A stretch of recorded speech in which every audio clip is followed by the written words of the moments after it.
Hi guys, thanks for being here tonight on short notice. I know we're starting early. Oh, I have to fix that lighting. I know we're starting early, but I have some things to do tonight. So we are going to, because today is indeed the continuation. Sorry, I'm gonna try and fix this camera real quick. I thank you. I don't feel very pretty, but I appreciate that you say that. Oh, jeez. Okay. Tell me what you guys have for dinner. If you haven't had dinner yet, tell me what you wish you're gonna have, all that. Filters. Edit filters. Hi, Iowa.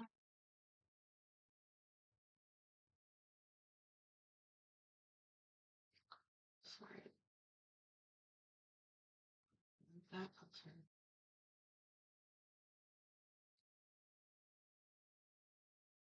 Okay, I think we figured out why I look like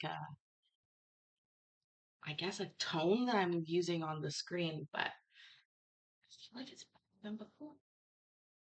Anyways.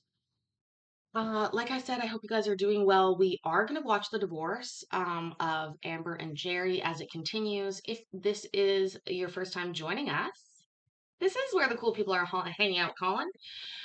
If this is your first time joining us, well, this case won't make a lot of sense unless you go back and look for the first three versions where this couple talked about their life, I guess you would call it. Uh, like I said, we are going to get right into it. Colin has a live that's coming up that I actually might join in on a little bit later, not right at the beginning, a little bit later, because I do have to make dinner in between. But and I have a very important, very, very, very important phone call to take tonight as well. But um, yeah, did they decide who got the queen mattress? This couple literally wants to split half the meat in the freezer, which is just a little petty almost, I think. Anyways, let's get us going. I've seen. Oh, I have to put these on too.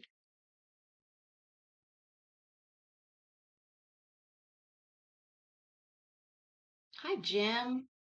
Hope you are doing well today. Just give me 1 second to put these on. Um, I do believe you guys that this is going to be the final, the verdict. Let's see if that's actually what happens here.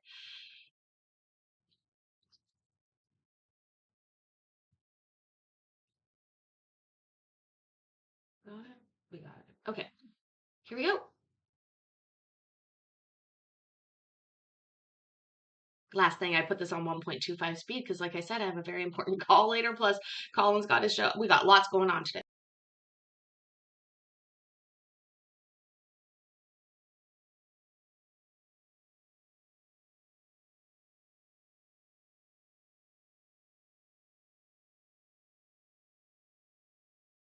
Plaintiff and Nancy Kirkpatrick for defendant.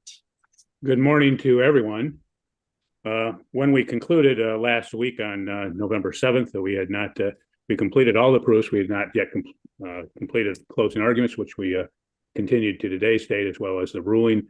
So, Mr. Umloff, you can proceed with your closing. Certainly, Your Honor. I'll start by noting that as it relates to the parties' children or going over the best interest factors, I think the testimony has established that Jerry does have a loving, affectionate, and bond with his children and strong emotional ties with them.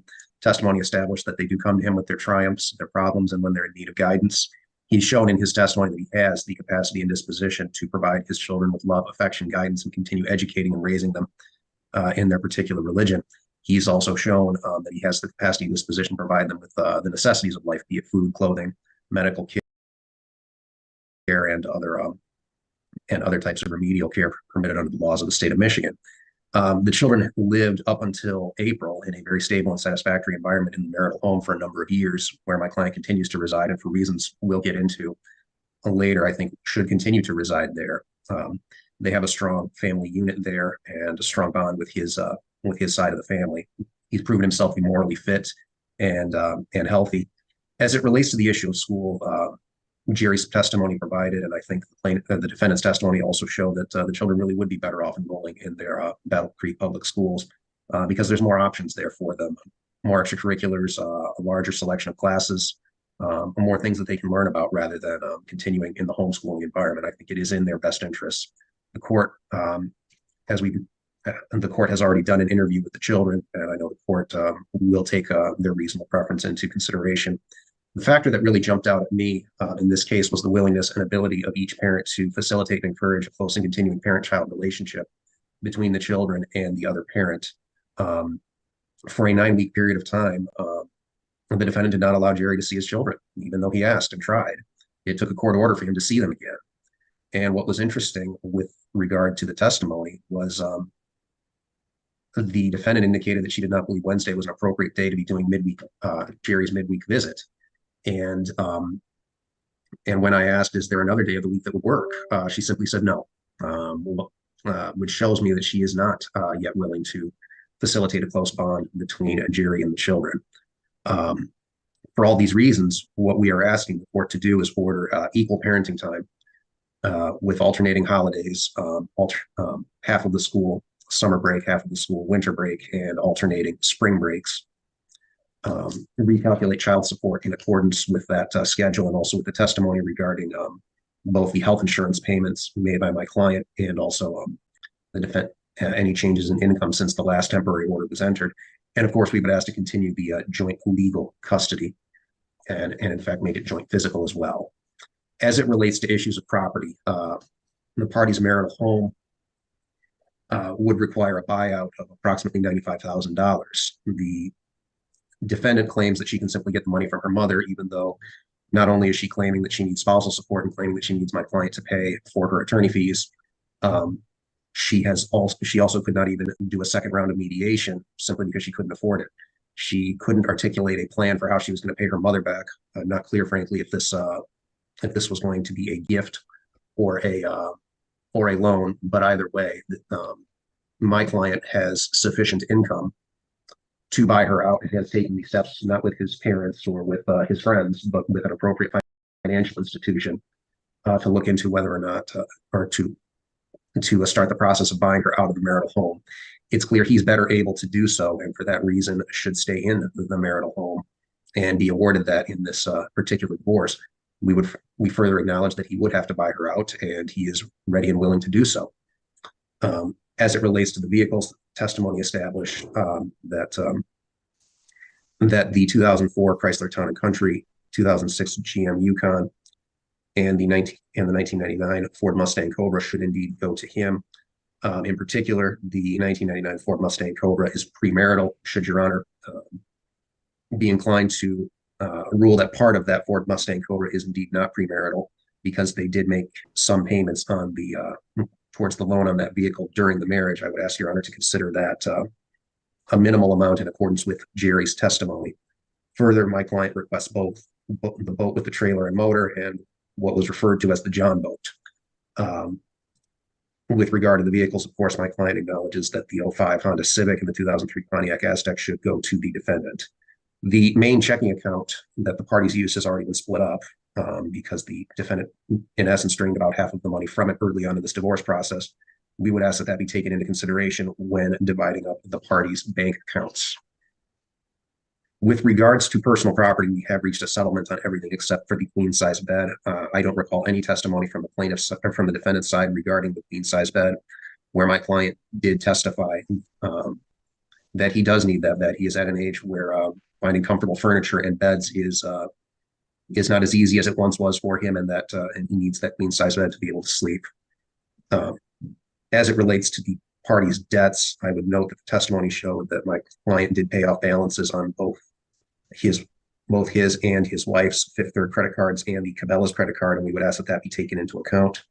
There is a personal loan from Advia that my client has testified should not be considered a marital debt, as he was not aware of it at the time, in contrast with the bank account that Amber opened with Quentin, which he believes should be factored in because it was opened during the marriage and because he was aware of it at the time.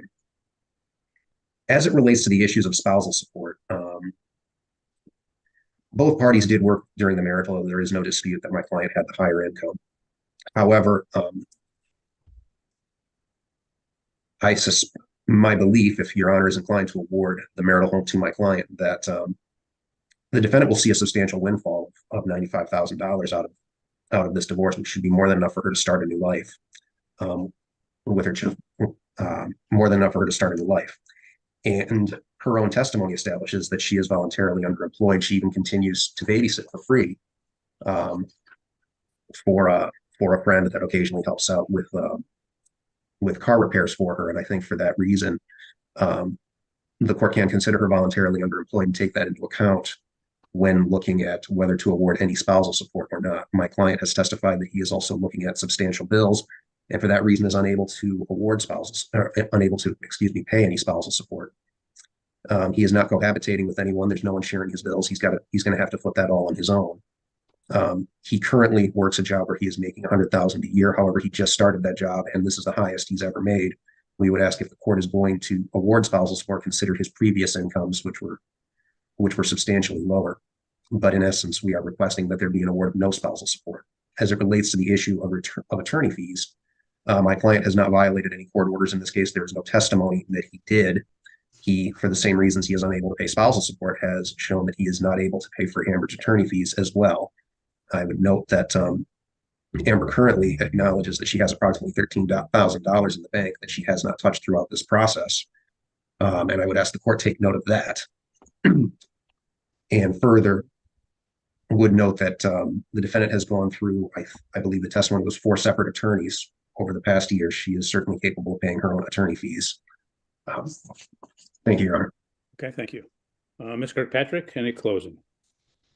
Yes, Your Honor. The most important issue to my client in regards to this divorce is the custody, parenting time, and child support issues involving their 3 teenage sons, Samuel, Logan, and Elijah. As the court has heard through the testimony, there is also a child who was recently a minor, Quentin, who's 20 years old, and now is kind of adrift in this situation as well.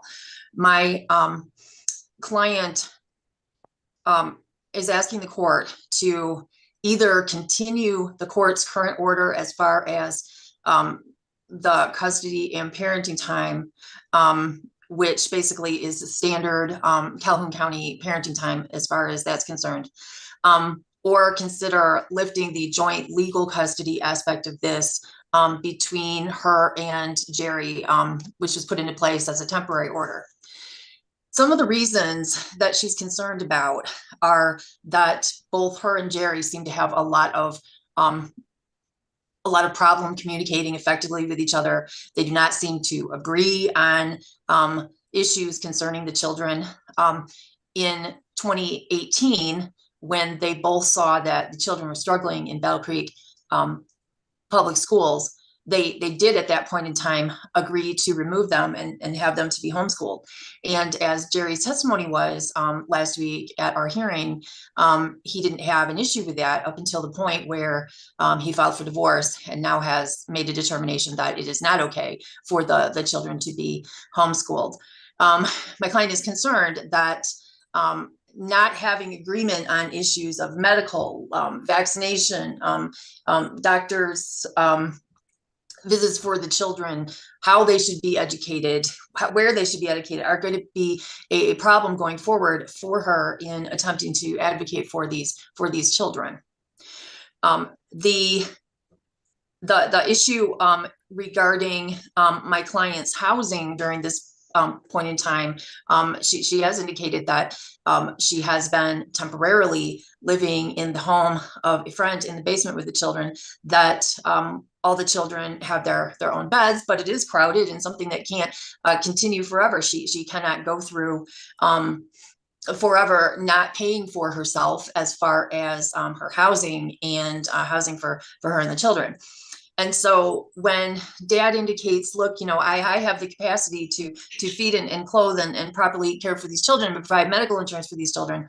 Well, that is that issue up until the end of August 2023. They spent several months on Medicaid, applied for by my client and herself as well, living in this basement that Mr. Pardik has testified was not good. And you know, he didn't seem to have a problem with that, you know, living in the marital home and them living somewhere else. Now, I think that the court definitely could tell from the testimony from my client that she has a close and loving relationship with these children, in addition to the older children. When she testified, they were of primary indication that she is a package deal presented to the court, her and the children. She has homeschooled these children. She has spent every day with these children. She has made the determination that it would be in their best interest to be involved in different social activities with other children, as she's testified to, you know, being able to give them more of an outreach into the community, that she's been the one who has encouraged them to be in extracurricular activities and 4-H and these kind of things, hiking and art, that they continue. First of all, hiking is a great activity, but it's very cheap on a like regular scale. Yeah, hi Nancy. This is me live. I don't know, have you ever been here before? Welcome. Thank you for being here. Doodle Dad, I hear ya. Kids are expensive. Kids are very expensive, and $100,000 is nothing to sneeze at, but it is also goes quickly. I'll say that. Obviously, housing costs are something that you have to keep in mind on that. Thank you, Nancy. This divorce case, Nancy, has been going on for, what is it, 4 days now, you guys? Or four, I've done 4 streams on it. And these people are petty as fuck. And I would also like to point out they have a lot of stuff. Like, nobody in this relationship seemed to be worried about money, right? How Miss Carrie made a list and posted it on the Discord. It will probably be something I read out during our New Year's party because I think it's that funny. Like, it's like 3 pages long. And they even want to split the meat in the freezer, which I just find insane. Insane. Also, if I was better, I would have an counter going. That's what, when I keep going like this, I'm trying to catch her ums to see if I can get them at the right spot. She said it so many times. So many times. Also, you guys, we are over 550 subscribers now. I have sent off to YouTube Daddy to see what he thinks. If he will take pity and let us have green in the chat and special emojis again. But I don't know yet. So we're waiting. However, I thank each and every one of you. And if you're new here or you just subscribed, thank you so much. It's exciting. I had a very exciting night last night into today and can't even, is it 5:58 now? Wow. Yeah. Amazing, amazing, amazing, amazing. I'm very excited for the future as we go forward together, guys. I also got some other really good court going on that we're going to be watching. So things be looking up.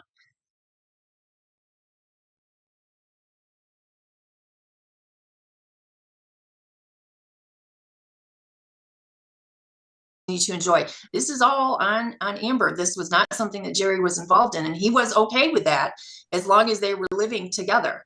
And now it appears it's a problem because he, I imagine, doesn't know what he would do as far as homeschooling these children and would have to place them then in school. So I believe that my client has kept the needs of. I'm really sorry. Is he not an engineer? Is he not an engineer? Homeschooling children is a very hard job. Parenting children at home, very hard job. I'm not taking away from that at all. but I think it's a little insulting to suggest that the engineer husband wouldn't be able to grasp what she seems to do with no degree. I mean, seriously, come on.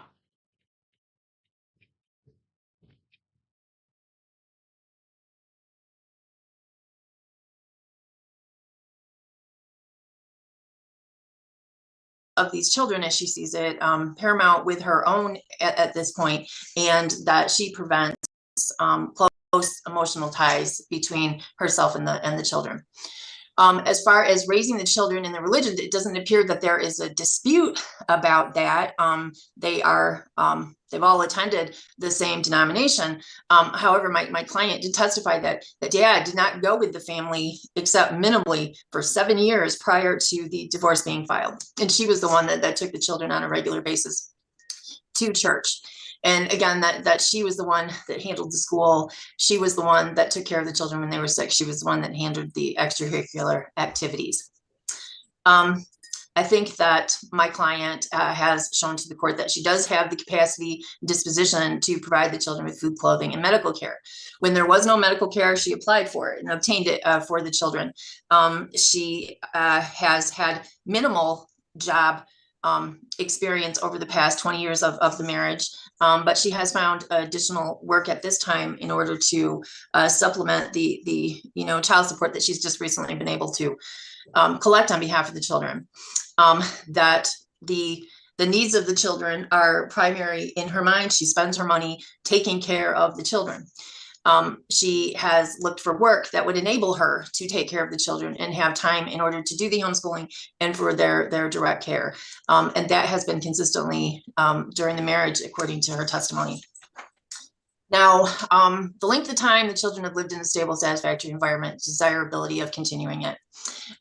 We believe that the stable, satisfactory environment is with my client. It may not be in the basement of the house where she's living, but she is looking to improve her situation, hopefully by moving back into the marital home with the children where they would be most comfortable. She is not living with anyone. She doesn't have a person who would be living in the house with her at this point in time. I believe that she is morally capable of taking care of the children. There aren't any indications that she is not, that her mental and physical health is good. She has provided a lot of testimony as far as how she does the homeschooling for the children, when they do it, the ways that she supplements it, the type of materials that she uses, and what types of responsibilities and things that she offers to the children as a result of it. I am also struck by the willingness and ability of the parties to facilitate and encourage a close and continuing parent-child relationship between the child and the other parent. Now, it is true that at the beginning of this divorce process, that my client did go to a domestic violence shelter with the children and stayed there prior to moving into her previous, to the place where she's living at this point. However, it has certainly not been without issues between the parents with the children going back and forth. Mr. Party appears to be unable to be flexible as far as the needs of the children with his parenting time. We heard about, how he could have enabled the children to have to not have to leave a camping trip that they had with other homeschool students in order to come for a 4-hour parenting time, but he would not agree.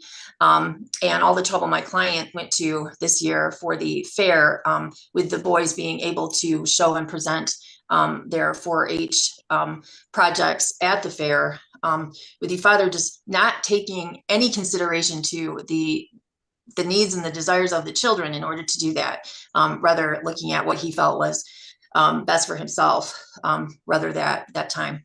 Mr. Umloff points out the fact that my client testified that during the week, she doesn't like the fact that there's a 4-hour block of time for the children. While she's entitled to her opinion, and the court is going to make a determination about whether that's in her best interest. But, Your Honor, Mr. Pardik has received all of his parenting time.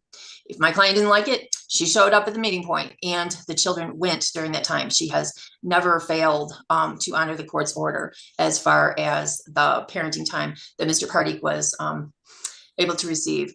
The domestic violence aspect of this, the court has heard testimony where my client went, the fact that she took the children when she went, that she was concerned that Mr. Pardik was going to be angry that she was leaving him, and felt that it was in her and the children's best interest at that point in time.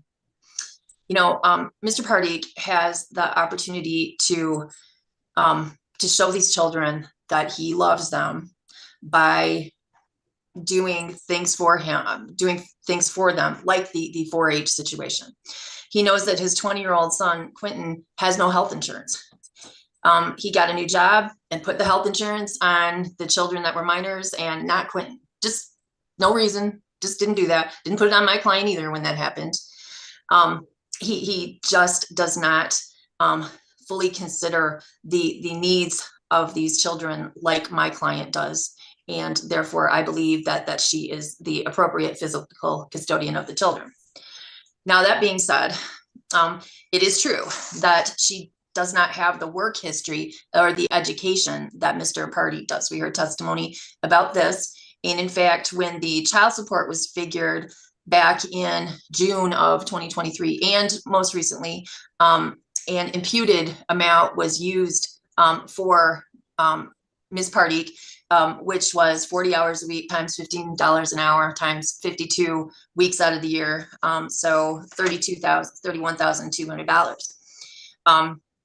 My client could earn $31,200. And I think that's an appropriate amount to impute to my client if we're talking about the child support and about spousal support issues. She now, as she testified, has found another part-time job that pays her $15 an hour for 24 hours of work, and she's going to continue to clean the church. And she does it so that she can be with these children and she can homeschool them and provide them with the kind of supervision that they need at this point. In that she does not have the kind of work history and salary history that Mr. Pardik has, it would be hard for her to qualify for a mortgage to buy a home at this point. And even, you know, to put it out there as far as renting an apartment, which makes her being able to take over this home and pay Mr. Pardik $95,000 in cash, which she's going to borrow from her mother, the optimal situation. She would have an appropriate place in order to have the children. She's testified that she would reunite the entire family, all 5 of the children living with her in this home. Mr. Pardik would be paid off for the complete amount of the equity in this home. And he, at that point, having the higher earning capacity, would be a lot easier to buy himself a home someplace else and obtain a mortgage than my client would be able to do. Even my client's mother co-signing on a mortgage in the Battle Creek area would be very difficult. She's from out of state. She's an older woman. She's retired. It would be very difficult for my client to be able to obtain a mortgage in this area under those circumstances. She's looked around. There just are not appropriate houses in the area for $95,000 for her to pay. And so she would probably be left with an apartment at that point. But we're asking the court to award her this marital home and to pay off Mr. Pardik.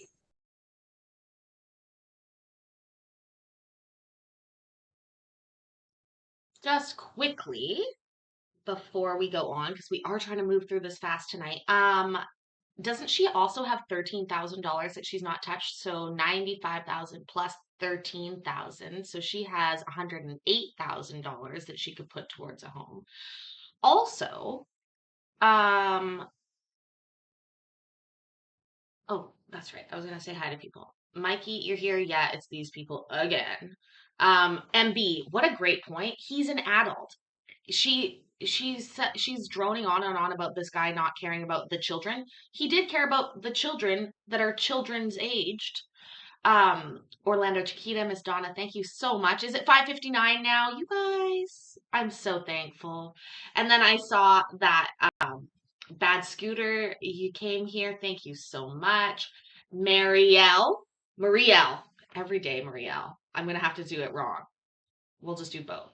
Thank you guys all for being here. Make sure you've hit the like button. Super helpful.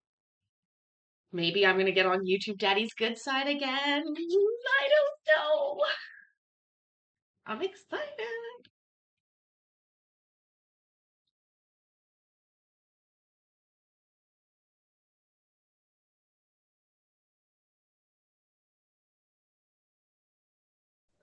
Now, it was described that in awarding Mr. Pardeek the home and my client $95,000, that this would be a windfall to her.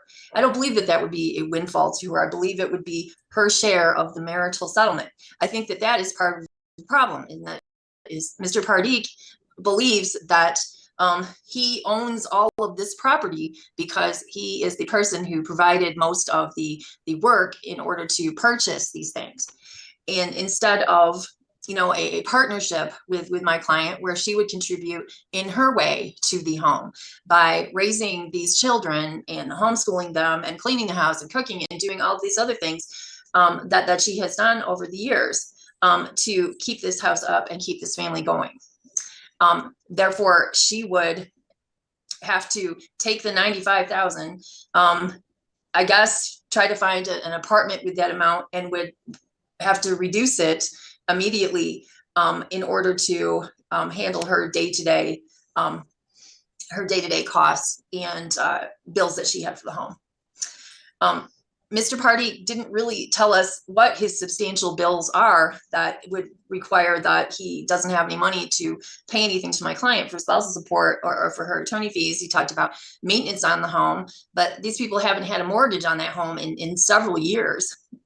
They own several old paid off cars. I didn't hear anything about any student loans at this point in time. It is unclear which would cause Mr. Pardeek to not have any money in order to pay anything to my client.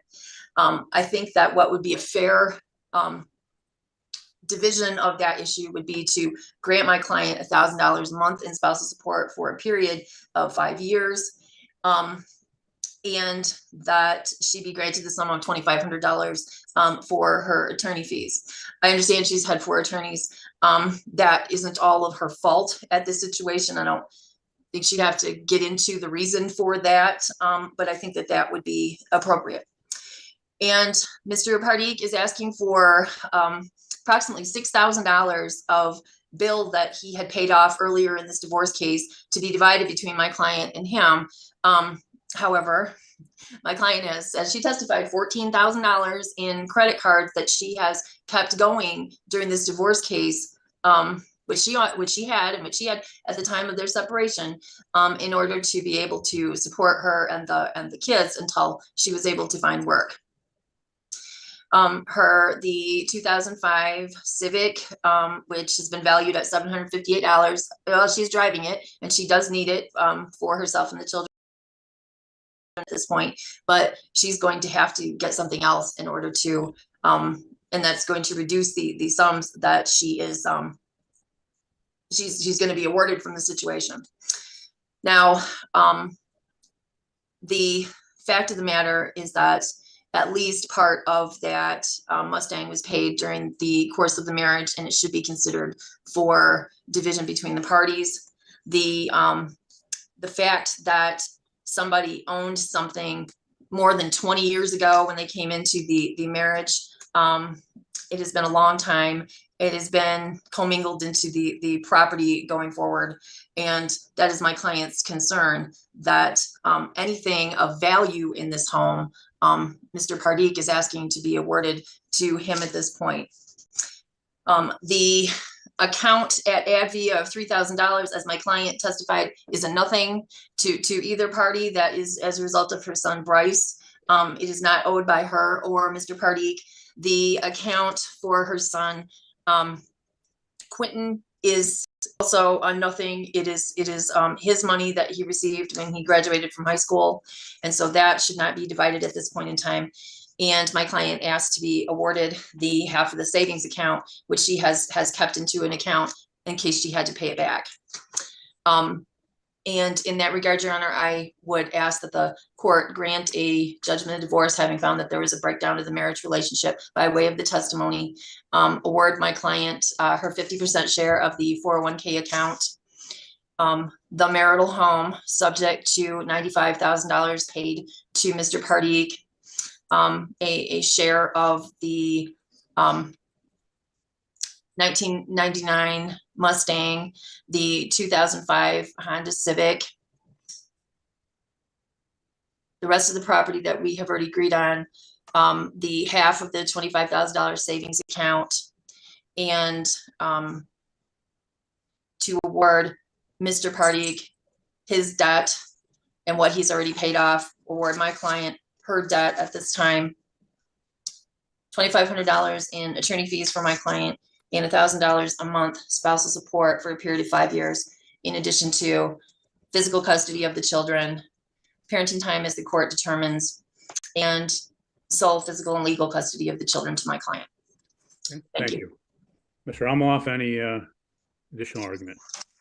Yes, Your Honor. As it relates to the issue of legal custody, I would note that while the parties, excuse me, do disagree on whether the children should be homeschooled or not, a simple disagreement like that is not grounds to award one party sole legal custody, particularly in this situation where my client did not unilaterally register the kids in public school, did not take any of those types of actions that we usually see when parties simply cannot have joint legal custody. Instead, what he did was the right thing. He voiced his concerns throughout this court process and has voiced them at trial, both last week and again today in my closing, for Your Honor to make the determination. And of course, my client would honor and respect the court's ruling and follow it. There's no need to simply remove joint legal custody at this point when he did the right thing, when there was a disagreement. The issues regarding the children needing to be on Medicaid, that was born out of my client having lost his job almost immediately before the filing for divorce. And he did get the minor children onto health insurance as soon as he got a new job. I did not hear any testimony. The defendant testified regarding concerns regarding domestic violence, but I didn't hear any testimony regarding any actual physical violence in the marital home throughout the marriage. Simply her concern and her indication that he was that he could at times be her claim that he could be verbally abusive, which he of course denies. For that reason, Your Honor, we would ask that the court continue the current temporary order and award the parties joint legal custody in addition to everything else that I had asked for in my closing. Thank you. Okay, thank you. Well, that concludes, again, the argument and the proofs in this particular matter.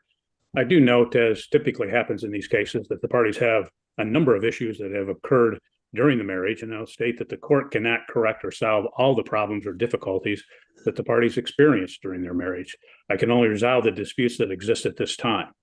The court has heard about various conduct during the marriage. The court is always struck by the fact that during a marriage, issues in conduct, which was seemingly abstruse and insignificant during the marriage, however, in light of the divorce proceeding, is raised as a character assassination in an attempt to disparage and demonstrate how deficient one of the parties is.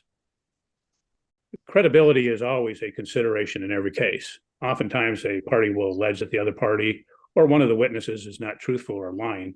The court has found that inconsistencies in testimony does not mean that an individual has lied. Conflicting testimony can occur as a result of the witness's background, perception, bias, understanding, misunderstanding, or simply by mistake. When inconsistencies occur, the court will attempt to determine if they can be reconciled through other testimony or other evidence.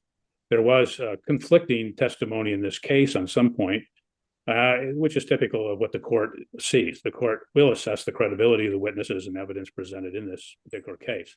The court would note as well in this matter that we probably, unfortunately, we don't have a great deal of testimony from other third parties that helps the court to reconcile testimony that was presented.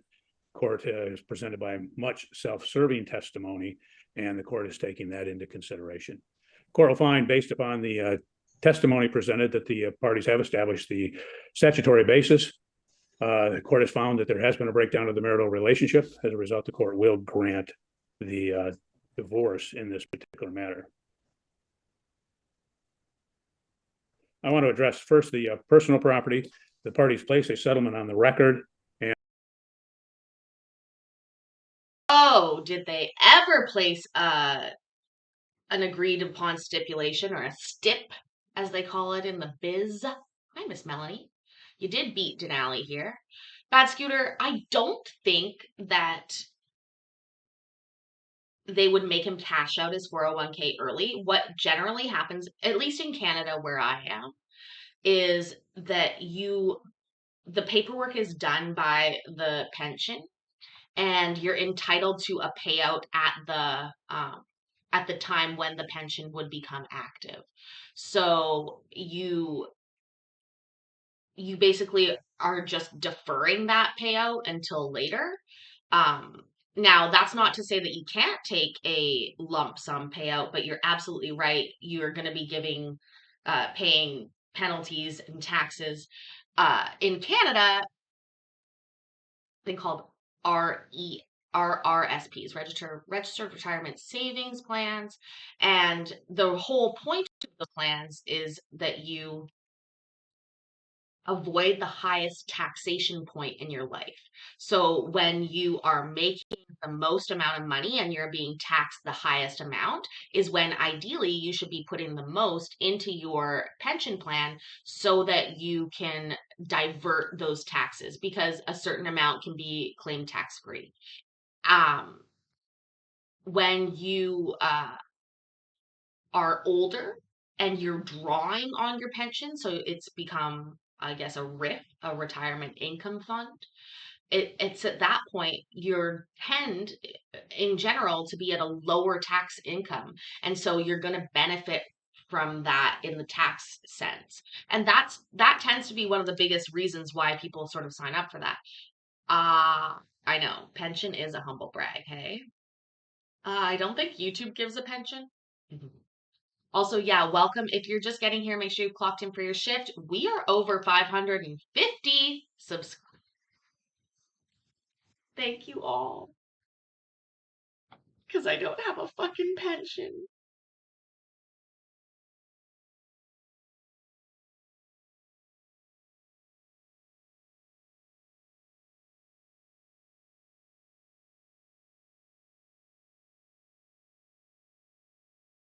At 8. Oh. What a little bitch of a YouTube. Got you that one. Yeah, I got you on that. Yeah, I'm over 500. Oh my God. Stands for nerds. Yeah, I'm over 500, Colin. You and Mikey both have been so helpful to me. I really appreciate it. And one day I'll take over the world.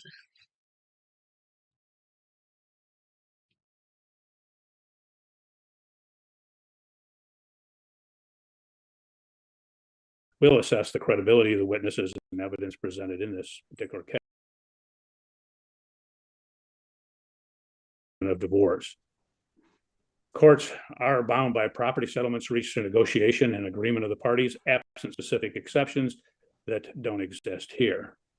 That is the case of Lett v. Henson at 314 Mishap 587, 2016 case.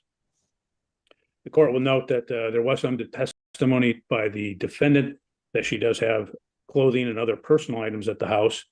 The court will award those items of clothing, personal toiletry items, personal effects, maybe jewelry, things of that nature, will award that to her in addition to the other personal property. And the court will order that that be turned over to her no later than 14 days from today's date.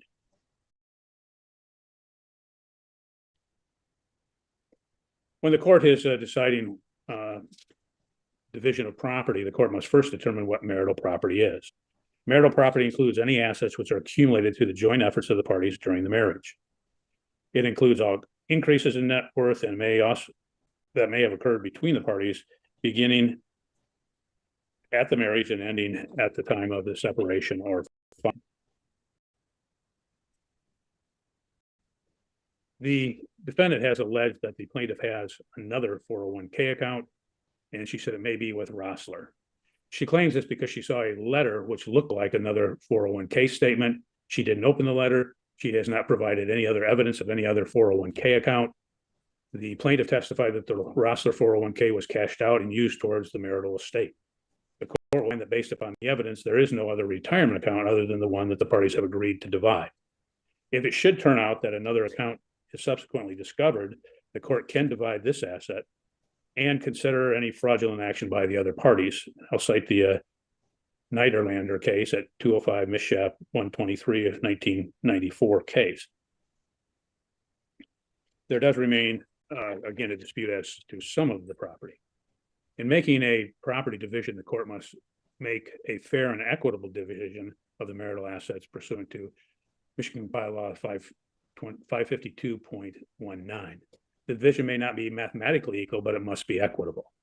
There's not an exhaustive list of factors that the court must consider to determine what is equitable. However, in Sands v. Sands at 442 Mich 30, 1993 case, the Supreme Court held that the court must use its discretion considering all the circumstances of the case. And the Supreme Court in Sparks v. Sparks did provide a non-exhaustive list, which includes the duration of the marriage, contribution of the parties to the marital estate, age of the parties, health of the parties, life status of the parties, necessities and circumstances of the parties, earning abilities of the parties, past relationship and conduct of the parties, and general principles of equity. The Supreme Court held all these factors may not apply, and the court does not have to give equal weight to each of the particular factors. And looking at the duration, the parties were married back on November 16, 2002. As of the date of the filing of the papers, the parties had been married approximately 20.5 years, having separated back on April 10, 2023. The contributions, the court does not look at contribution of any specific asset, but contribution to the marriage as a whole. Both parties contributed their income and contributed in other ways during the marriage. As to the age, the plaintiff is 47, defendant is 43. The health of the parties, the plaintiff has testified that he has no health issues. The defendant claims that she has Lyme disease, migraines, hypothyroid disease, which she claims is under control, asthma, allergies, etc. She has stated that her condition does not keep her from providing for the children. And she has, court would note, she has not provided any medical evidence to substantiate any of her medical conditions. Next, life status as or established standard of living. The parties have maintained a good lifestyle and have acquired various, obviously, assets during the marriage, although have not acquired substantial assets given the term of the marriage. And it looks like, based upon the testimony, the parties have somewhat struggled financially throughout the marriage. Next, necessities and the circumstances of the parties, and we'll discuss that a little bit later. Next is earning abilities. There is a disparate earning ability between the parties, and the court can consider that if the court wants to make an unequal division of property. In the income, the court will note that the defendant has an income of now $100,000 per year, which is the most that he's ever made. His prior job that he was fired from was approximately $87,000 just a few months before this one. So unfortunately, he was fired, but it turns out that it probably was fortuitous as he has required greater and better employment. The defendant works at the church where she works between 3, maybe 4 hours per week at a rate of $10.46 per hour, resulting, if I take the 4 hours, resulting in an income to her of $41.84 per week. She also works at an assisted living home. She's worked for approximately 2 months. She works 2 12-hour shifts at $15 per hour, or makes $360 per week. Her combined income in these 2 jobs would be just in excess of $400 per week. The court will also take into account general principles of equity in this matter as well. When we look at the real property, the parties did purchase a home at 220 Bell Avenue approximately 16 years ago. And the house is on a 1.5 acre parcel that is a 3-bedroom home, 2-bath, full basement. Both parties want the home. The home was appraised at $190,000. Each party would have a 1/2 interest of $95,000 in the home. The plaintiff is in the home. He's maintained it and paid all the expenses on the home since the parties separated on April 10, 2023. The defendant has, obviously she has limited income, but she has not, since the separation, contributed in any way to the maintenance of the home. And the court will note, and I will address that when we talk about custody issues, the court notes that the plaintiff likewise did not contribute towards the support of the children until such time as a support order went into effect. Again, the defendant testified at length that she that if she got the home, that her mother would either loan or give her the money to buy out the plaintiff. The plaintiff had testified that he could acquire, again, a loan and he could pay off the defendant.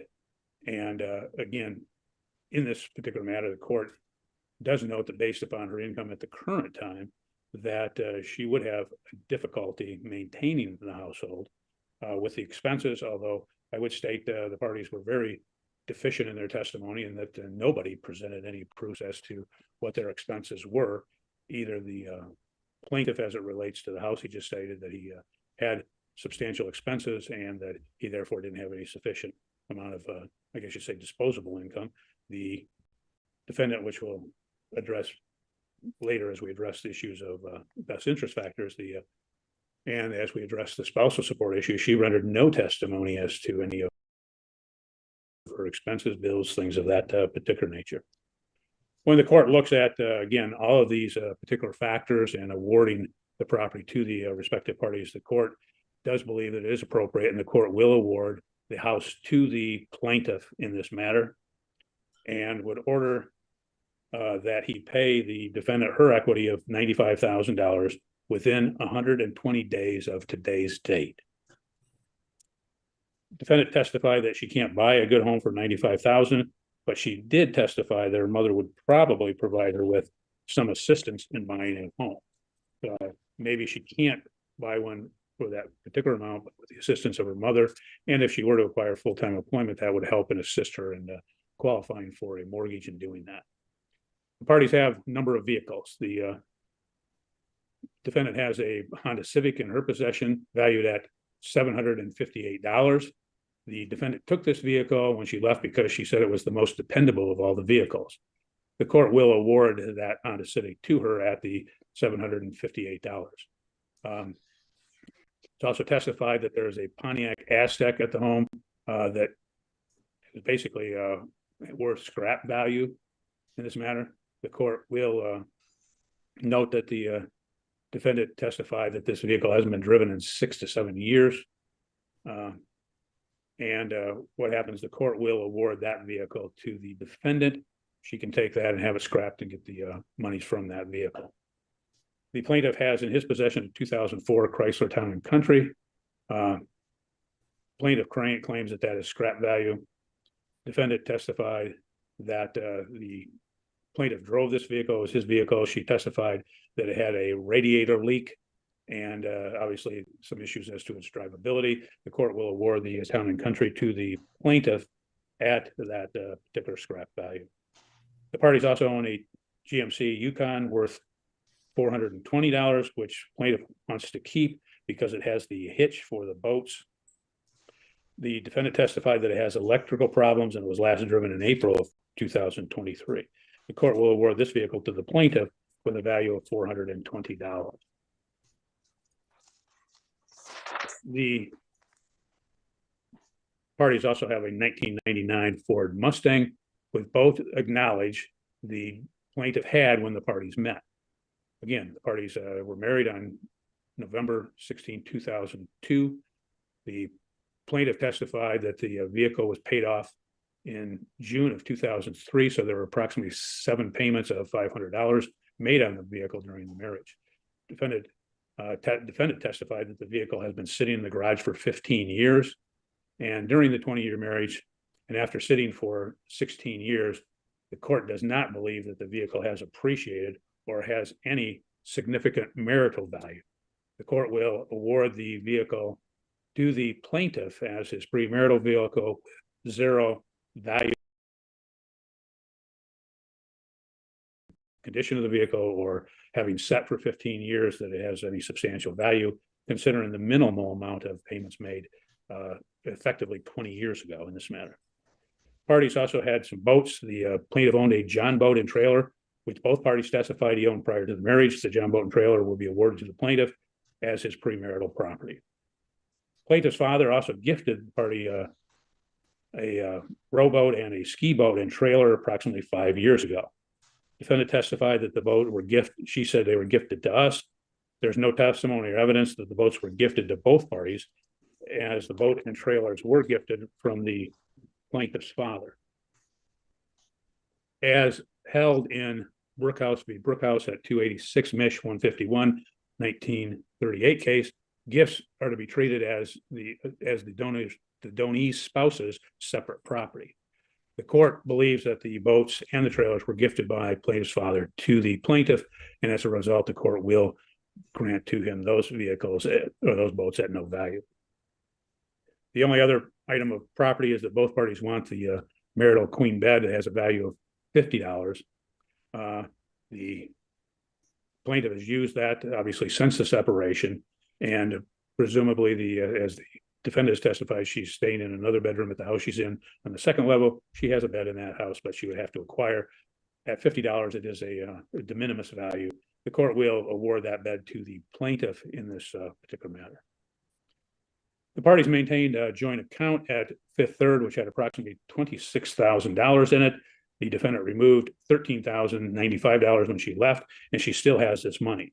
The plaintiff used his half of the money to pay bills and other expenses. The court will award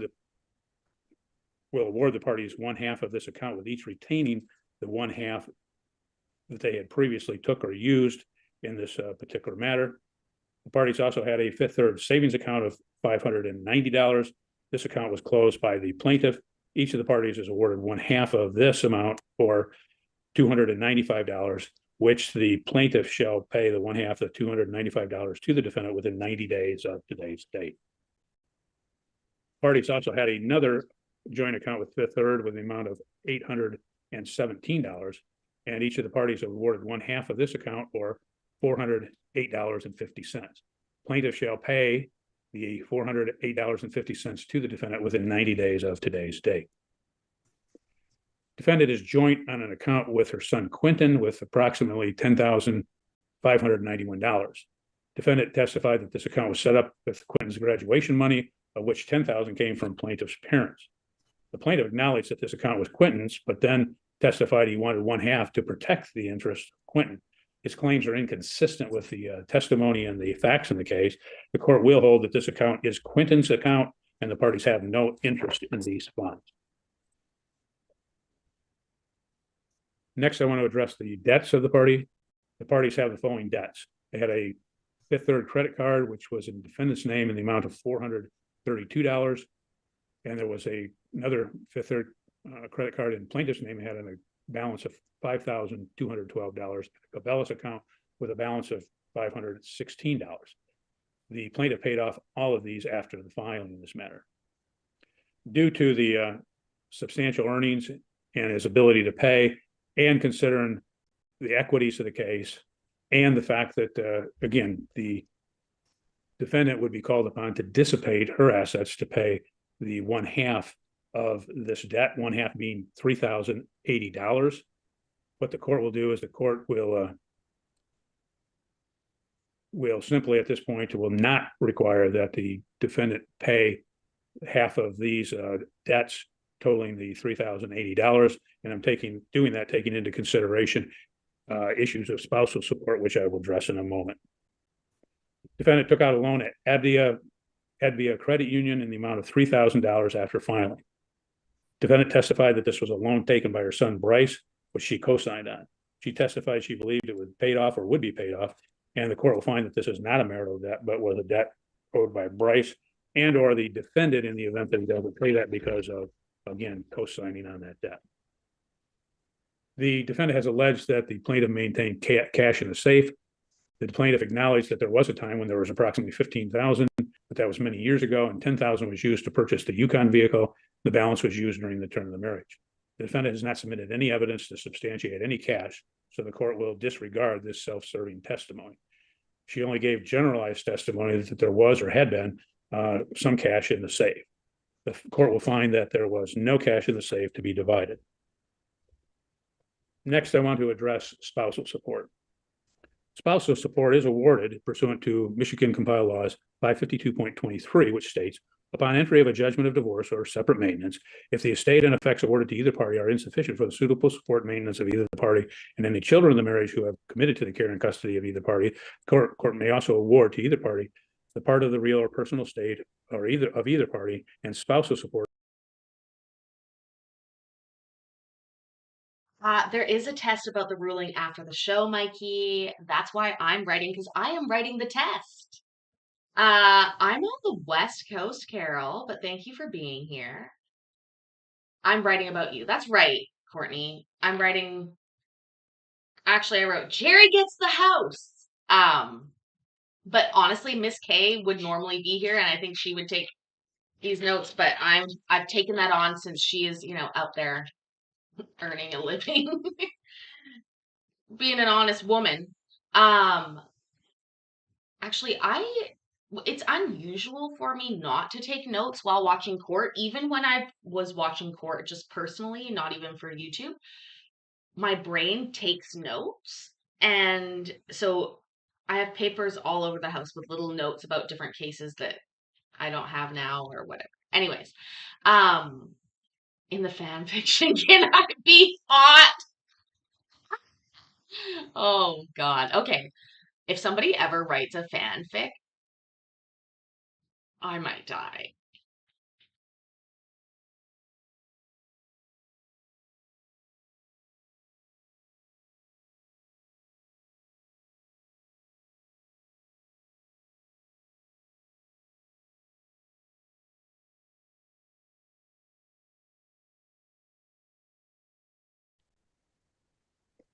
When the court is deciding division of property, the court must first determine what marital property is. Marital property includes any assets which are accumulated through the joint efforts of the parties during the marriage. It includes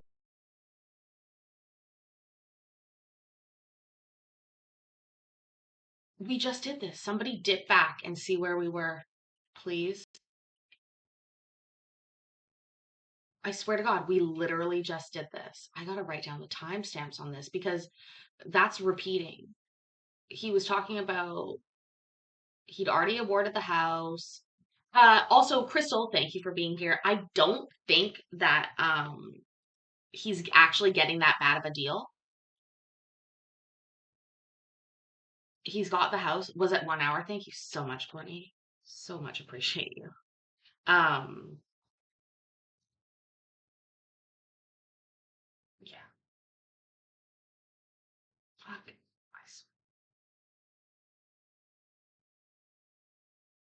personal estate. In this matter, there are a number of issues that the court has to consider in awarding spousal support. Court must note that the pleadings in the case must allege facts sufficient to establish the need for support and the ability of the other party to pay pursuant to Michigan Court Rule 3.206 parens 5.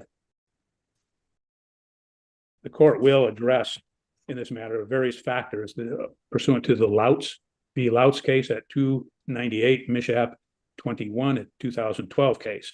Many of those go and are consistent with the division of assets and the factors under Sparks. First is the past relations and the conduct of the parties. Typically, we look at in those things, is there an addiction? Is there abuse? Things of that nature. The court will note there's been no testimony as to any addiction in this matter. There was testimony that the parties equally engaged in and did smoke marijuana prior to the marriage. The court would note that that's been legalized in Michigan. As a result, the court cannot put much weight in that in consideration of the legalization. The length of the marriage, as stated, it's just over about 20 and a half years. The ability of the parties to work, the court finds that, again, the parties do each have the ability to work. The plaintiff is working full-time, making a good income. Court will find, as they did at the time of the temporary hearing, that the defendant is underemployed in this particular case, that she has income in this matter of, she works for the church, as I stated previously, and that she works for the assisted living where she works 2 12-hour shifts and has the income, as I've already mentioned. Age of the parties, the plaintiff is 47, the defendant is 43. The ability to pay, obviously with income that the plaintiff has, he does have some ability to pay, notwithstanding any of the claimed deficiencies or inabilities that he had stated. Present situation of the parties, the court is taking the present situation of the parties into consideration in this matter. The needs of the parties, as stated, the court was quite struck that neither of the parties in this matter addressed any of their needs, addressed any of their bills, any of their expenses, and that is obviously somewhat of an issue in this matter. Next is the fault of the party. The court notes the defendant half-heartedly provided and stated that the plaintiff was at fault because of this marital affair that he had. The plaintiff acknowledged the affair, but it was 16 years ago. Obviously, 16 years prior to the separation was not cause for the breakdown of the marriage, as the parties had able to get past that and effectively were married far longer after that situation occurred than they were prior to that. And so the court will not consider this as a dispositive of fault in this particular matter. Next, prior standard of living and is either responsible for the support of others. Court does note, as I stated, the parties had a good standard of living. They acquired the house, they paid it off. That goes to their I guess, diligence in that and getting that taken care of, giving that a priority. But as noted, as we went through the other assets, the parties did not have substantial other assets to show that they live a high lifestyle or a lifestyle such commensurate with the income that they had. Contribution of the parties to the joint estate, the court would note that the parties did.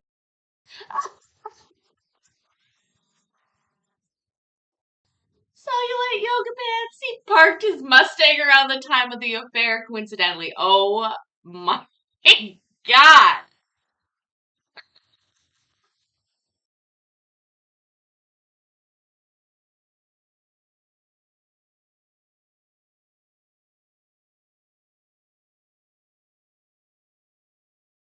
Personal estate. In this matter, there are a number of issues the court has to consider in awarding spousal support. Court must note that the pleadings in the case must allege facts sufficient to establish the need for support and the ability of the other party to pay pursuant to Michigan Court Rule 3.206 parens 5. The court will address in this matter various factors pursuant to the Louts case at 298 Mishap 21 at 2012 case. Many of those go and are consistent with the division of assets and the factors under Sparks. First is the past relations and the conduct of the parties. Typically, we look at in those things, is there an addiction? Is there abuse? Things of that nature. The court will note there's been no testimony as to any addiction in this matter. There was testimony that the parties equally engaged in and did smoke marijuana prior to the marriage. The court would note that that's been legalized in Michigan. As a result, the court cannot put much weight in that in consideration of the legalization. The length of the marriage, as stated, it's just over about 20 and a half years. The ability of the parties to work. The court finds that, again, the parties do each have the ability to work. The plaintiff is working full-time, making a good income. Court will find, as they did at the time of the temporary hearing, that the defendant is underemployed in this particular case, that she has income in this matter of, she works for the church, as I stated previously, and that she works for the assisted living where she works 2 12-hour shifts and has the income, as I've already mentioned. Age of the parties, the plaintiff is 47, the defendant is 43. The ability to pay, obviously with income that the plaintiff has, he does have some ability to pay, notwithstanding any of the claimed deficiencies or inabilities that he had stated. Present situation of the parties, the court is taking the present situation of the parties into consideration in this matter. The needs of the parties, as stated, the court was quite struck that neither of the parties in this matter addressed any of their needs, addressed any of their bills, any of their expenses, and that is obviously somewhat of an issue in this matter. Next is the fault of the party. The court notes the defendant half-heartedly provided and stated that the plaintiff was at fault because of this marital affair that he had. The plaintiff acknowledged the affair, but it was 16 years ago. Obviously, 16 years prior to the separation was not cause for the breakdown of the marriage, as the parties had able to get past that and effectively were married far longer after that situation occurred than they were prior to that. And so the court will not consider this as a dispositive of fault in this particular matter. next prior standard of living and is either responsible for the support of others. Court does note, as I stated, the parties had a good standard of living. They acquired the house, they paid it off. That goes to their I guess, diligence in that and getting that taken care of, giving that a priority. But as noted, as we went through the other assets, the parties did not have substantial other assets to show that they did live I guess you say, a high lifestyle or a lifestyle such commensurate with the income that they had. Contribution of the parties to the joint estate, the court would note that the parties did jointly contribute to the estate, although it was in different ways. The defendant did work part-time at different jobs at different times, but she did contribute by maintaining the household, children, things of that nature. Next factor, the effect of cohabitation on the parties' financial status. There's no testimony about that. Next is general principles of equity, which the court is taking into consideration.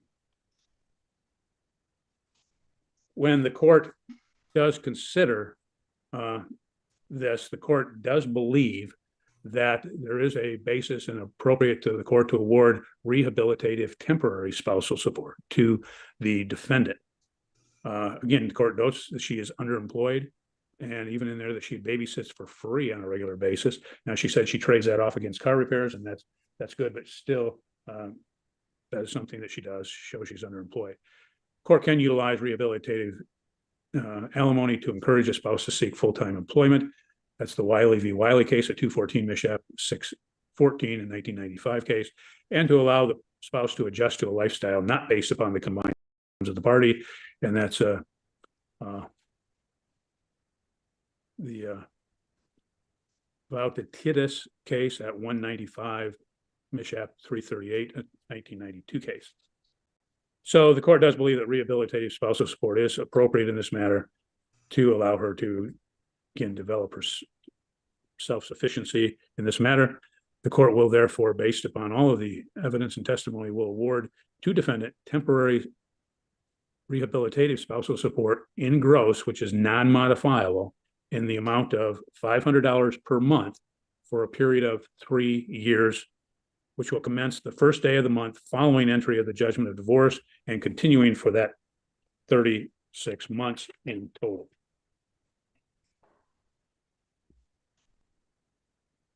Next, the court will address the issue of custody in this matter. Custody is governed by the Child Custody Act, being MCL 722.21 at sec. The court notes that, and the parties know that, first, the court will note that pursuant to Michigan Compiled Law 722.26a, that the party shall be advised of joint custody, and the court shall consider an award of joint custody. The court shall consider whether joint custody is in the best interest of the child pursuant to the best interest of the child test, which we will examine in a moment. And also, the court determine whether the parties are able to cooperate and generally agree concerning important decisions affecting the welfare of the child or children. The first task in any case, however, as the attorneys know, is to determine if an established custodial environment exists. An established custodial environment exists if over an appreciable time, the child or children naturally look to the custodian in an environment for guidance, discipline, necessities of life, and parental comfort. The statute provides that the age of the child, the physical environment, and the inclination of the custodian and the child to the permanency of the relationship shall be considered. If an established custodial environment exists, the court cannot change the established custodial environment unless presented by clear and convincing evidence that it is in the best interest of the children. If no established custodial environment exists, the burden of proof is a preponderance of evidence. The legislature has enacted a clear and convincing burden of proof to minimize the prospect of unwarranted and disruptive change in custody and to erect a barrier against the removal of the children from an established custodial environment, except in the most compelling cases.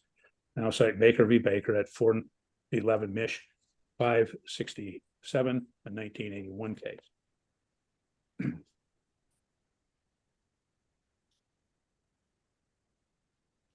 The court will note in establishing an established custodial environment and press that the plaintiff testified that the boys would come to him when they have a problem. He testified that he provided them guidance. He told them what to do when they feel bad. He testified he was not involved in homeschooling prior to the separation, that he had tried to teach them skills such as carpentry, electronics. An example, he said, building a sundial. Defendant testified for the most part of the marriage, she'd been a stay-at-home mom, and she worked only outside of the home on a limited part-time basis. She testified the boys listened to her when she has the boys with her, she communicates, or when they're not with her, she communicates with them on a daily basis. She's been the parent responsible for setting up and maintaining the homeschooling. She acquired the Medicaid for the boys. She involved the boys in 4-H, that she has had custody since the separation on April 10, 2023. And in this particular matter, when the court considers all the factors that the court has to look at as to where there's guidance, discipline, necessity of life, and parental comfort, the court is firmly convinced that the established custodial environment in this particular case does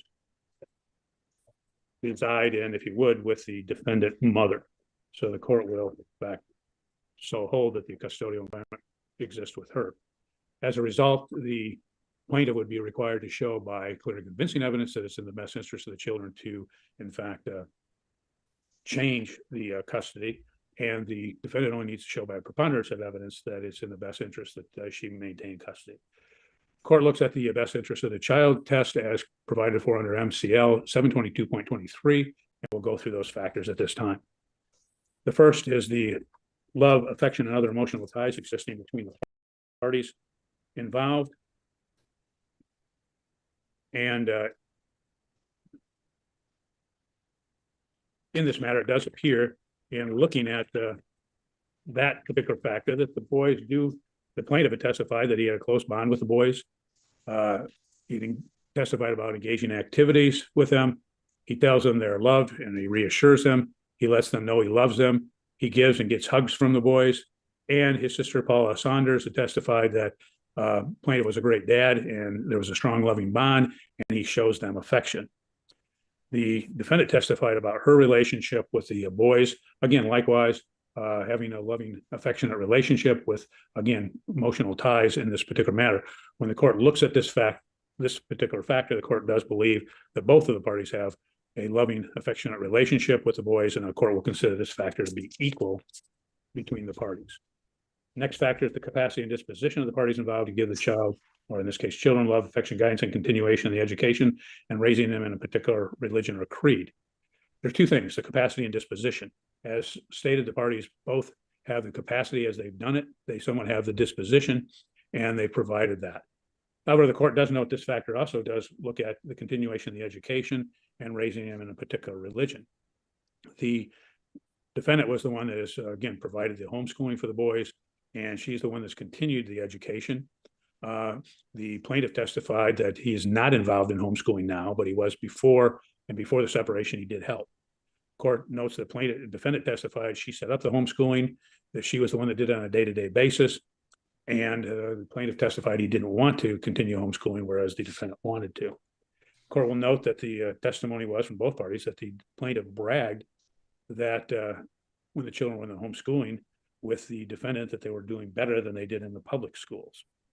Court notes also that both of the parties take the boys to church. However, the testimony of the defendant was that the plaintiff quit going about 7 years ago and only recently started going again. When I look at this particular issue of the continuation of education and raising the children in a particular religion or creed, it does show that this factor does favor the defendant mother.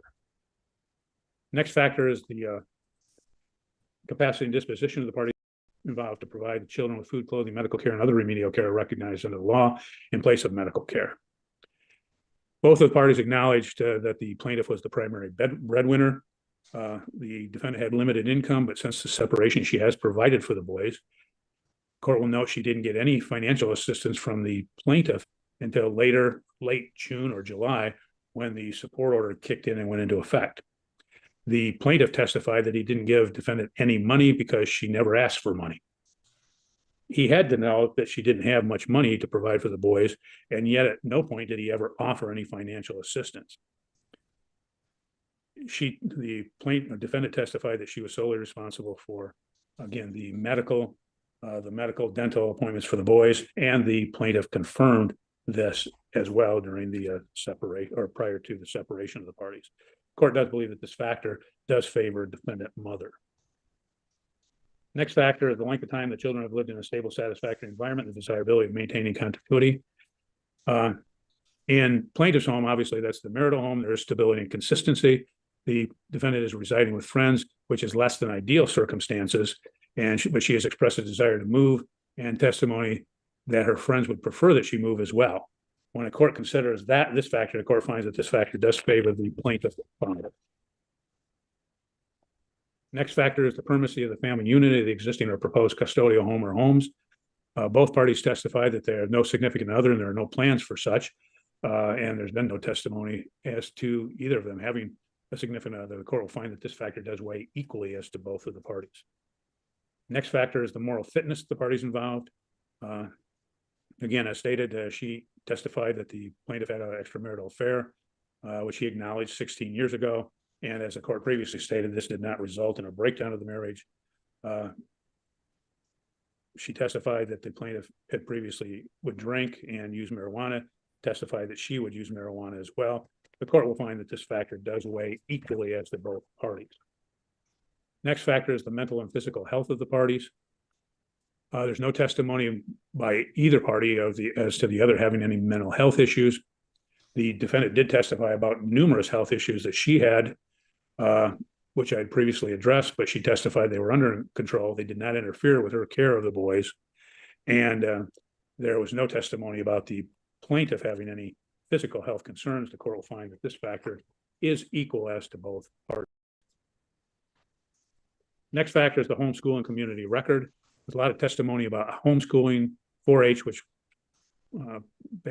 principally involved in by the defendant. The boys through homeschooling also had many other classes and activities that they did. And there was testimony about the boys being involved in the group called Wild Boys, camping trips and things of that nature. The court will find that, again, there's not much as it relates to the community other than the homeschool community, but that is something that the defendant has been responsible for engaging the boys in. And as a result, the court will find that this factor does favor defendant mother. Next factor is the reasonable preference of the children. If the court considers them of sufficient age to express a preference, the court did have a chance to interview all three boys, found them to be very delightful and very straightforward and very astute, and did give a reasonable preference, which the court is taking into consideration in making a determination in this matter. Next factor is the willingness and ability of each of the parties' parents to facilitate and encourage a close and continued parent-child relationship between the child and the other parent. In this matter, it appears that the parties have been cooperative in exchanging parenting time, although not always. They have had some difficulties. There have been testimonies that the plaintiff has not always been flexible in changing schedules. But notwithstanding that, the order of the court does state that that is the schedule, and if they can't agree, that they have to abide by that. When the defendant was questioned about what she believed was appropriate for parenting time, she testified, well, first the court will note that during the 9 weeks after the separation, she did not provide any parenting time to the plaintiff, even though he had asked her on a number of occasions. When, again, she was questioned as to what would be appropriate parenting time, she stated that she didn't believe that he should get Wednesdays because it was disruptive to their lives and their schedule. Court, quite frankly, finds this position to be horrendous and damaging to the children and completely insensitive to the boys' needs as an involvement of both children in their lives. The court would note there have been a number of studies where parties have basically exhibited contention against another party in a divorce, and they have found that when the parties are not, I guess you say, able to resolve or work amiably among themselves, that when there's an adversarial relationship, the court notes that they have shown that the children have greater than 50% chance of engaging in delinquent behavior. They have a greater than 50% chance of ending up getting divorced themselves when they're adults and after marriage, and they have a much greater chance of actually having a criminal record and being incarcerated based upon the adversarial relationship of the parents. As a result, in looking at, again, those particular factors, the court will find that this factor does favor the plaintiff father. Next factor is the domestic violence. Regardless of whether the violence was directed against or witnessed by the children, the defendant has testified that there was domestic violence in the home. However, on cross-examination, she acknowledged that she did not acquire a personal protective order, that she never called the police. The court would note she did not have And although the court notes that, again, a PPO or calling the police is not dispositive of whether domestic violence occurs in the home, there was absolutely no evidence to corroborate her testimony concerning this factor other than her own self-serving testimony. Typically, in these particular matters, when that is alleged, the court will find, again, corroborating testimony or some evidence to demonstrate that it has occurred. The court finds no factual evidentiary basis to support a claim of domestic violence. The court will find that this factor weighs equally as to both parties. Next factor is any other factor considered by the court to be relevant to the particular child custody dispute. Court would note in this matter that the plaintiff had testified, and he testified the kids were well taken care of and that he did not have any concerns. Also, the court would note if the defendant has custody, that they would be able to have a continuing relationship with their stepbrother Bryce, for whom they had grown up with. So the court is taking all of that into consideration. The court does feel that that does slightly favor defendant mother in this matter. When the court looks at all the factors under the best interest of the child test, the court will note that, again, the court looks at those factors. There's ample case law that says the court can weigh those factors disproportionately. They don't have to weigh them all equally, but it does appear to this court that when weighing those factors, that the defendant mother has established the burden of proof necessary to maintain and retain custody of the children. The court will award to her the physical custody of the minor children. The court does note that, again, in this matter, that as the court had stated, the court was required to, it did advise the parties of joint custody in this matter. The question is whether the parties are able to cooperate and generally agree, not whether they agree all the time. Often it is difficult for the parties to cooperate when going through a divorce. This occurs because there's so much upheaval and in everyone's lives, and obviously there's a lot of emotional issues that they're dealing with as they're going through the divorce. However, I found that typically when the divorce is over, these things calm down and the parties are able to work together. And if they aren't, as typically sometimes they aren't, then the parties can always come to the court and seek an order of the court to determine if, in fact, the court would resolve any particular issues. When I consider all of these factors, the court does believe that joint legal custody is appropriate, and the court will grant to the parties joint legal custody.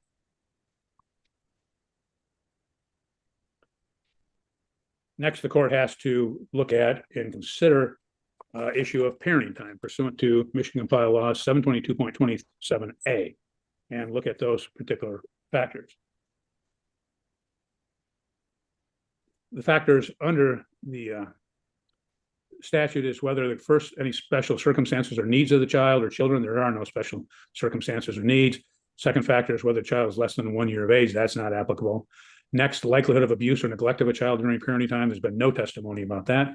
Next, likelihood of abuse of a parent during the exercise of parenting time. Likewise, no testimony to demonstrate that. Next factor is inconvenience or burdensome impact of travel on the child or children. No testimony as to any burdensome issues. The parties do live relatively close proximity, and so that court doesn't find that to be applicable in this case. Next is whether the parent is reasonably expected to exercise ordered parenting time. The court does note that the plaintiff has exercised all of his parenting time. Next is whether parents frequently fail to exercise parenting time, which he is not. Next is threatened or actual detention of the child or children.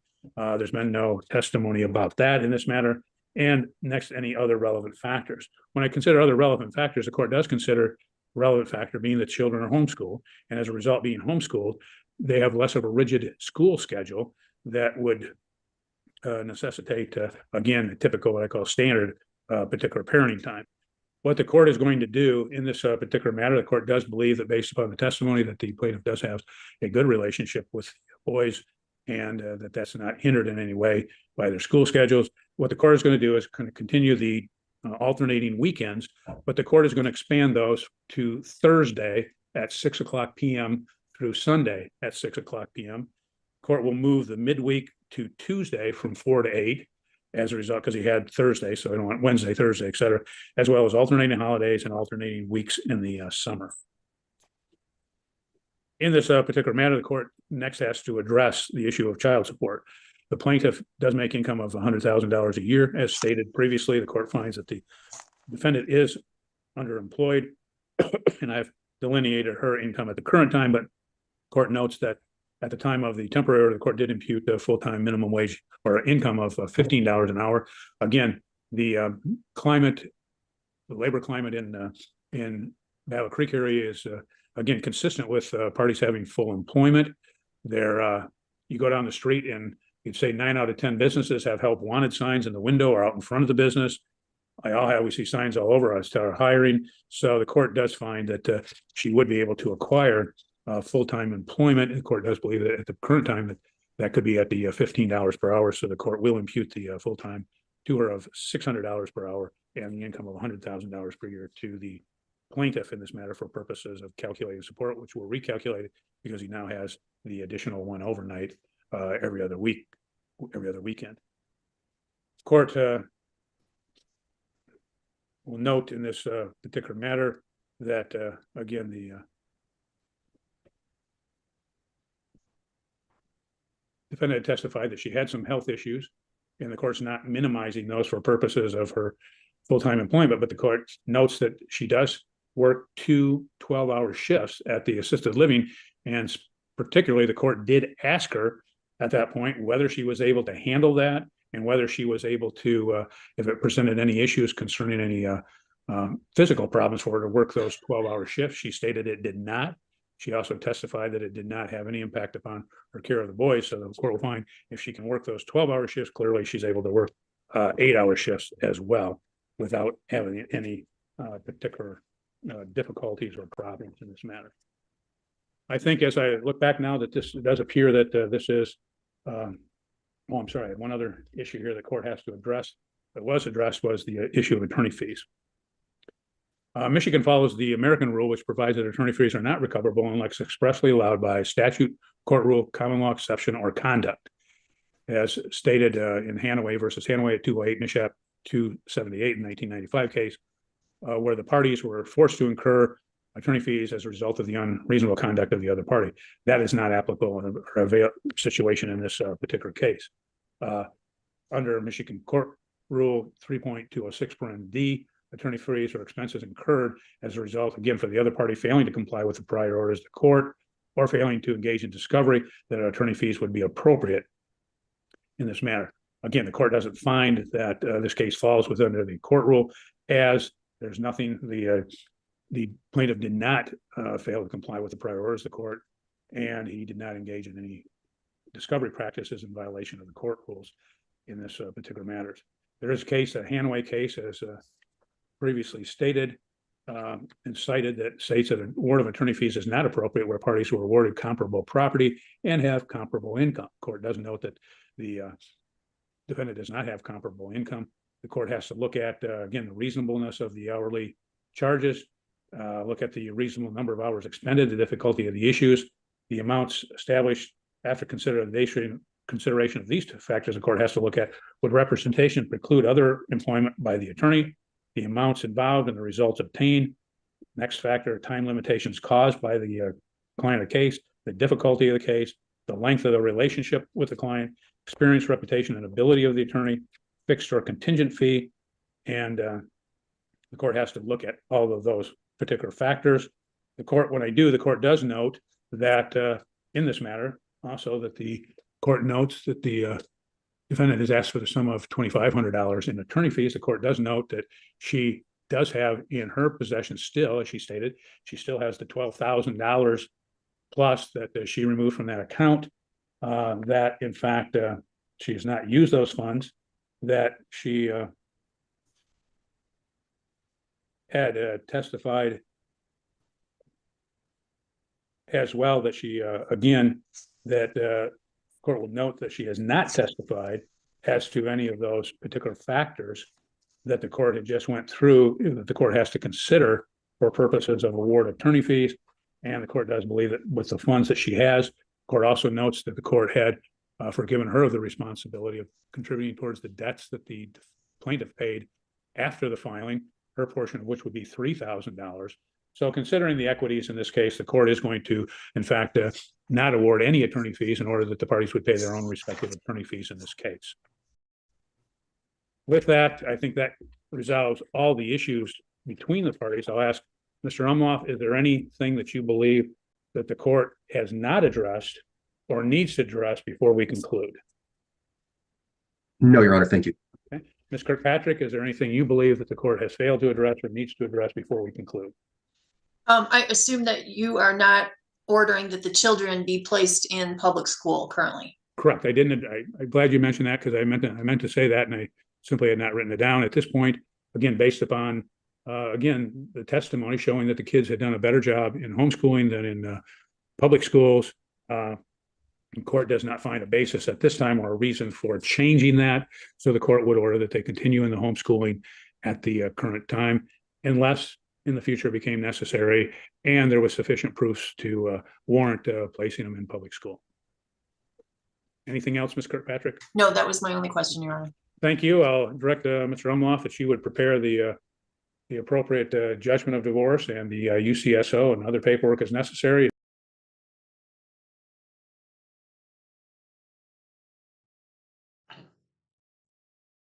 Oh, no. Wow. Hold on. Okay. I have a few notes to go over. What good timing. Good job, Paisley. Good job, Paisley, on your timing. Okay. So, she's getting $500 for 36 months. That is going to be her spousal support. The child support amount was not calculated anything differently because they need to recalculate it. It's going to be based, like the child support amount is going to be based upon the standard in Michigan about his income, how many kids there are, and how many overnights there are. Michigan has a very standard formula. So I imagine if you go to the website, it's just the overnight. So what happened, it looks like the judge added, so he changed it. Instead of it being alternating weekends that he gets the kids, he made it from Thursday at 6 p.m. till Sunday at 6 p.m. and added in an additional Tuesday evening for 4 hours. So what that does is change the entire child support calculation, because at the beginning it was based on just Friday, Saturday, Sunday, and now it's or Friday, Saturday, I would imagine, the overnights. Now he's added an additional one. That's like an extra 48 or 52 nights a year. So that will actually change and impact the child support amount. Also, the child support amount will be based upon his income versus the calculation. So that number was probably never going to be given. It was an understood reality that it's going to be that. What was interesting was this 500 by 36 months. Another thing, first of all, he said alternating holidays and alternating weeks in the summer. That seems like a lot, but okay. And then Dana, I think it was Dana, he's imputing her income as a full-time income, but he's also asking her to homeschool these children. Is that possible? That's a really good point. He is not ordering them to go back to public school, but he is telling her that she needs to get a job, but at the same time also homeschool them. That does sound a little difficult. What I would say though, and what I wrote down on my notes here, is that school's free. So in the grand scheme of things, I imagine that the basis, because public school, let's be realistic, is good, good enough for most people. So I believe that that's probably what the argument would go back to if they said, well, I can't work and do homeschooling. Oh, fucking great. We have school that you're already paying taxes for, that you can put them in. No attorney's fees. Michigan follows the American rule. I'm gonna have to look that up later. I'm just asterixing that here. And I had written it down before the judge said it, but the judge said it here. Can pay with the money the attorney? Oh yeah, actually I was slightly different. So he relieved some of the debt that they were going to share, but then what he also did was deny the attorney's fees. I think it's hilarious because the attorney already knows her finances, so they know that she has the money in her account, even though she wasn't allowed to spend it before. She can spend it now. I think that Amber is going to have to pay up, is what I'm saying. American Rule from MB says each party pays its own attorney's fees absent statute or contract saying otherwise. I like it. I like it. I like it. I like it. You guys, what a fun divorce for us to finish. What else? Hold on, let me just look back through all of them. Oh, the Mustang. Oh, the bed. Oh, the meat. Right. So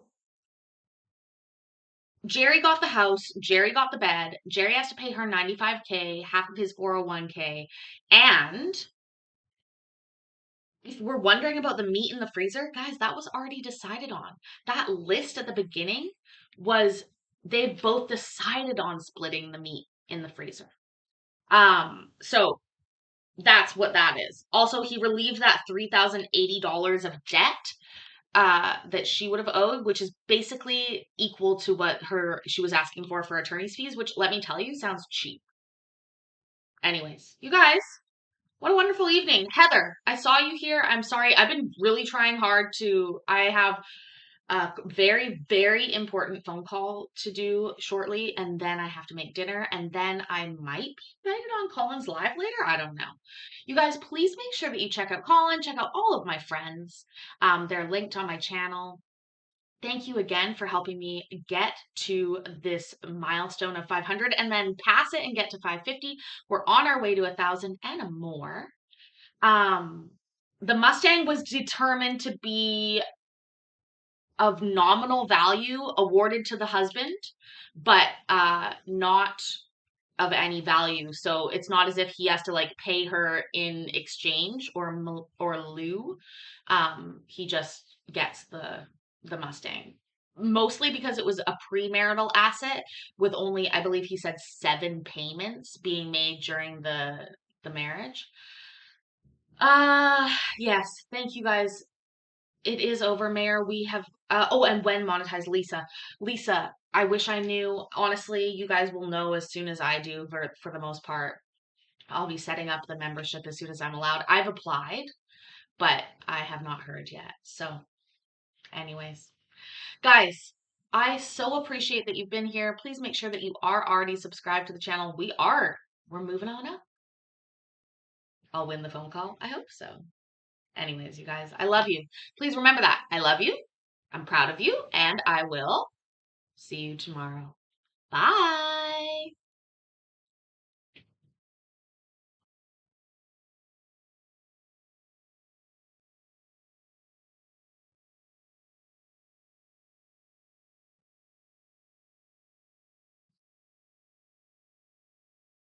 Do you guys think that Jerry and Amber will ever do the nasty ever again?